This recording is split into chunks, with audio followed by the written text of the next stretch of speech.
ये नेक्स्ट जो टॉपिक हमने मैग्नेटिज्म का पढ़ रहे हैं, तो हमने मैग्नेटिज्म पढ़ी है इसकी, है ना। करंट कैरिंग कंडक्टर है सम मैग्नेटिक फील्ड, कि करंट की डायरेक्शन है, ठीक है। इसके ऊपर मैग्नेटिक नीडल रखी, जैसे करंट गया मैग्नेटिक नीडल डिफ्लेक्ट कर गई, ठीक है। मैग्नेटिक नीडल जब डिफ्लेक्ट की तो मैंने आपको वीडियो भेजी थी, स्नो रूल से भी चलता है कि अगर करंट साउथ टू नॉर्थ चल रहा है तो अगर वो वेस्ट की तरफ जाएगी उसकी नीडल, ठीक है। तो जब उन्होंने पोलरिटी चेंज की तब भी उन्होंने देखा कि नीडल की डिफ्लेक्शन चेंज होगी, ठीक है। तो अब हमने उसका जो डायरेक्शन है, मैग्नेटिक फील्ड की डायरेक्शन है, वो हम पहले निकालेंगे किससे, राइट हैंड स्क्रू रूल, ठीक है। राइट हैंड स्क्रू रूल का मतलब क्या हुआ कि लेट अस सपोज दैट ये स्क्रू है, मेरे हाथ में देखना, स्क्रू है, ठीक है। ये मेरे राइट हैंड से मैंने क्या करना है इसको forward motion. If the forward motion of the imaginary right-handed screw in the direction of current, ठीक है। जैसे मैं इसको, ये फॉरवर्ड मोशन है, जैसे ये मोशन जा रहा है इसका, ठीक है। जैसे मैं इसको कर्व वो दे रहा हूँ, क्या बोलते हैं उसको, सर्कुलर घुमा रहा हूँ, तो ये मोशन जो है दैट इज फॉरवर्ड मोशन जो है, that gives the direction of current. And जो दैट इज जो ये हमारे पास जो रोटेशन है, the direction of the direction of the rotation of the screw gives the direction of magnetic lines of force, ठीक है। जो फॉरवर्ड मोशन है that gives the direction of current, and जो ये रोटेशन दे रहा हूं मैं इसको, स्क्रू को, rotation will that gives the direction of magnetic field lines या मैग्नेटिक फोर्स, ठीक है। तो इसकी ये, ठीक है, ये, ठीक है, this will gives the direction of, ठीक है। ये से कंडक्टर है, ठीक है, कंडक्टर को मैंने कर्व दिया, ठीक है। This gives the direction of current and this gives the direction of field. उसी तरह हमारे पास आता है राइट हैंड थंब रूल, ठीक है। राइट हैंड थंब रूल में क्या करना है आपने, ठीक है, कि let us suppose that a conductor hold in the right hand, है ना, राइट हैंड, सॉरी एक मिनट, ठीक है। राइट हैंड में हमने क्या किया है, एक कंडक्टर को होल्ड किया है, ये, ठीक है, ये कंडक्टर है कोई भी, ठीक है। इसको मैंने राइट हैंड में ऐसे होल्ड किया हुआ है, तो ये कर्ल्ड फिंगर जो है, ये दिस इज, ये जिसके साथ मैंने ये किया है, ये this is this curled figure जो है, फिंगर्स जो है, that gives the direction of current. And ये थंब जो है point in the direction of, जो कंडक्टर की करंट की डायरेक्शन में होगा ये, ठीक है। ये जो थंब है जो ऐसे पॉइंट कर रहा है, that gives the direction of current, and curled finger gives the direction of magnetic field, ठीक है। तो ये कंडक्टर है, ये थंब, ठीक है, और ये जो है that gives the direction of, ये ऐसे ऐसे हमने होल्ड किया हुआ है, ये हमारा हैंड है, ठीक है। तो ये वो जो है थंब जो gives the direction of current, and ये कर्व्ड फिंगर है gives the direction of magnetic field. अब जब हमने जो मैग्नेटिक फोर्स निकालनी है, हमने मैग्नेटिक फोर्स, ठीक है, वो तो डायरेक्शन आ गई हमारे पास करंट की और मैग्नेटिक फील्ड की। हमने लोरेंस फोर्स, मैग्नेटिक फोर्स निकालनी है, ठीक है, इन द डायरेक्शन, सॉरी, जब हम चार्ज को प्लेस करते हैं इन द फील्ड, ठीक है, और करंट भी चलता है उसमें, कंडक्टर को प्लेस करते हैं हम जब, whenever the conductor placed in the magnetic field, जो हमने पिछला आर्टिकल किया, what is the direction of force, तो उसमें हम करते हैं Fleming left hand rule, Fleming left hand rule. Fleming left hand rule क्या बोलता है, ये हमारा लेफ्ट हैंड है, ठीक है, ऊपर का थोड़ा सा लेफ्ट हैंड है ये, ठीक है, इसको ऐसे करना है, ये this is my left hand, ठीक है। मैंने इसको ऐसे स्ट्रेच कर दी 3 फिंगर्स, ठीक है। जो ये थंब है that gives the direction of force, ये थंब जो है वो क्या देगा, फोर्स की डायरेक्शन को देगा। लेफ्ट हैंड करना है, लेफ्ट हैंड है ना, this is gives the magnetic field, first finger gives the magnetic field, and ये जो बिगर फिंगर है हमारी जो बिग, ठीक है, that will gives the direction of current, ठीक है। तो बता हमने जब स्ट्रेच करना अपने लेफ्ट हैंड, द जो फर्स्ट फिंगर है, फिंगर जो है centre finger and thumb are mutual perpendicular to each other. ये तीनों क्या होते हैं, म्यूचुअल परपेंडिकुलर, ये आपस में म्यूचुअल परपेंडिकुलर होते हैं, ठीक है।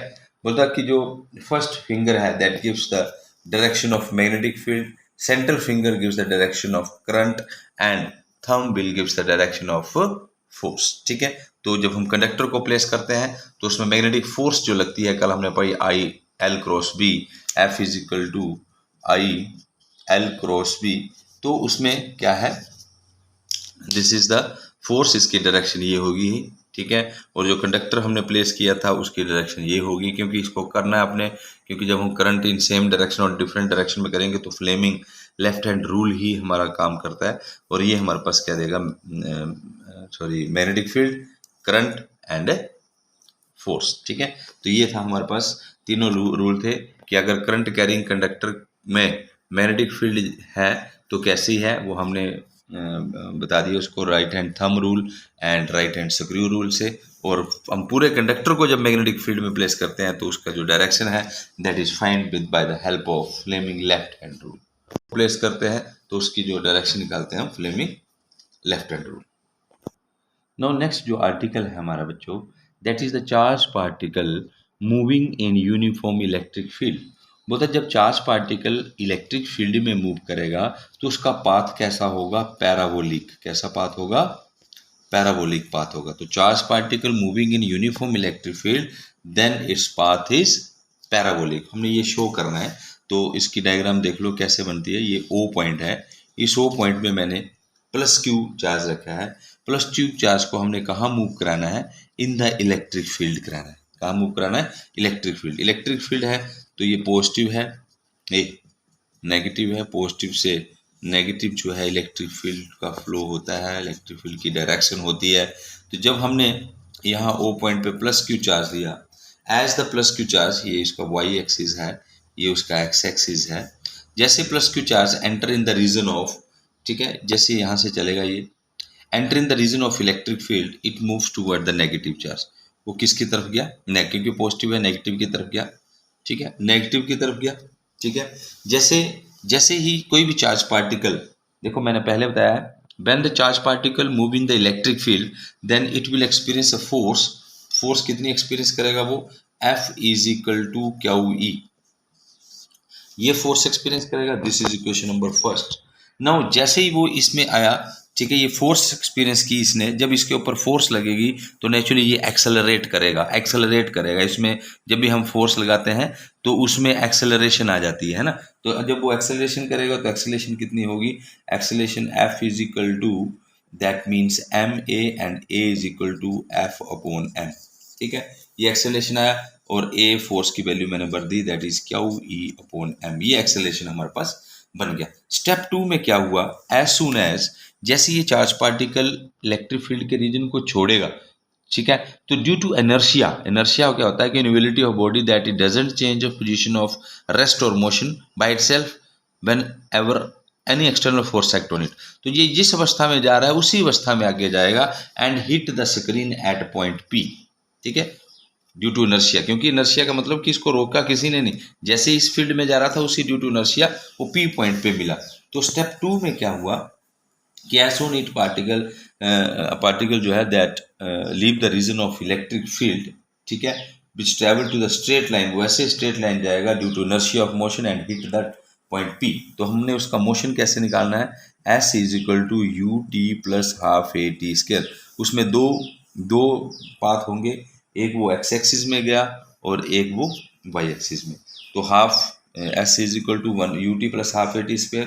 पहले हम हॉरिजेंटल देखेंगे, हॉरिजेंटल मोशन क्या था, S is equal to X था, ठीक है, यू उसकी किस वेलोसिटी से मूव किया, वी वेलोसिटी से मूव किया, और एक्सेलरेशन उसमें 0 था क्योंकि हॉरिजेंटली उसमें कोई भी एक्सेलरेशन नहीं हुआ, वर्टिकली हुआ जब वो नेगेटिव की तरफ गया। तो S equal to X, U की वैल्यू आ गई V, T plus half, A की वैल्यू 0 बन गई है ना। तो यहाँ से मैंने वैल्यू निकाल ली टी की, T is equal to X upon V. Clear हो गया। दूसरा हम वर्टिकल निकालेंगे इसका, वर्टिकल मोशन। वर्टिकल मोशन में क्या होगा बच्चों, ठीक है, ये हॉरिजेंटल आ गया। वर्टिकल मोशन में क्या हुआ, एस जो हमारा था वाई बन गया, ठीक है, एस वाई बन गया, यू, ठीक है, यू इनिशियल वेलोसिटी उसकी 0 होगी, ठीक है, और एक्सेलरेशन उसका कितना हो गया, वो हमने पहले किया हुआ Q E upon M, Q E upon जो हमने यहाँ से फाइंड आउट किया। तो हमारे पास इक्वेशन क्या बन गई, y is equal to U T, क्योंकि इनिशियली वर्टिकली थोड़ी फेंका, उसको हमने हॉरिजेंटली फेंका तो वर्टिकल वेलोसिटी उसकी जीरो होगी। यू टी मतलब 0t प्लस 1/2 ए कितना है, Q E upon M, 1/2 A T square, that is T square. तो y इक्वल टू ये 0 बन गया, 1/2 Q E upon M into T square, T हमने यहाँ से वैल्यू निकाली, that is x square upon B square. तो इसकी value 1/2 Q E M B square X square. तो ये वाली टर्म हमने क्या ले ली, कांस्टेंट ले ली। तो हमारे पास y is directly proportional to क्या बन गया, एक्स स्केयर। जब y is directly proportional to X square बन गया, दैट मीन्स कि its equation of parabola of first order. This is the equation of parabola. तो हम बोल सकते हैं कि path travelled by charge particle when it is placed in electric field is in parabolic nature. किसमें हुआ, parabola. ये पैराबोला की इक्वेशन है, ठीक है। तो हमने किया क्या, F इज इक्वल टू क्या हुई, जैसे चार्ज पार्टिकल इस रीजन में आया उसने फोर्स एक्सपीरियंस की। जब भी कोई चार्ज पार्टिकल इलेक्ट्रिक फील्ड के रीजन में आएगा it will experience a force experience की, उसमें एक्सेलरेशन आई। फिर हमने इक्वेशन निकाली, पहले हॉरिजॉन्टल मोशन आया तो ये वाली इक्वेशन बन गई, यहाँ से t। फिर जब हमने वर्टिकल मोशन है ना, वर्टिकल वाला द्वारा देख लो केस, नहीं समझ आ रहा तो वर्टिकल में क्या किया आपने, वर्टिकल में x equal to S is equal to Y, ठीक है, और s equal to Y, U initial velocity उसकी 0 क्योंकि हमने उसको वर्टिकली नहीं फेंका, और एक्सेलरेशन आया उसका क्यू ई अपॉन एम। तो s is equal to U T plus half A T square, U T 0t plus 1/2 Q E upon M, and what is t, x upon v।